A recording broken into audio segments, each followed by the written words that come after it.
नमो भवाय च रुद्राय च नमः शर्वाय च पशुपतये च नमो नीलग्रीवाय च शितिकण्ठाय च नमः प्रवर्तिने च युक्तकेशाय च नमः सहस्राक्षाय च शतधन्वने च नमो गिरिशाय च शिपिभिष्टाय च नमो मेघुष्टमाय च शुमते च नमो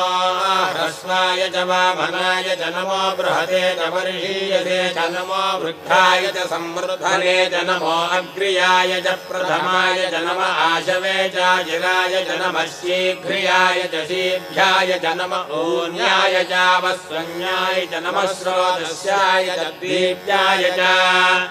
नमो ज्येष्ठाय च कनिष्ठाय च नमः पूर्वजाय च परजाय च नमो मध्यमाय च पगल्भाय च नमो जघन्याय च बुद्ध्याय च नमः श्रोभ्याय च प्रतिशल्याय च नमो याम्याय च क्षेम्याय च नमो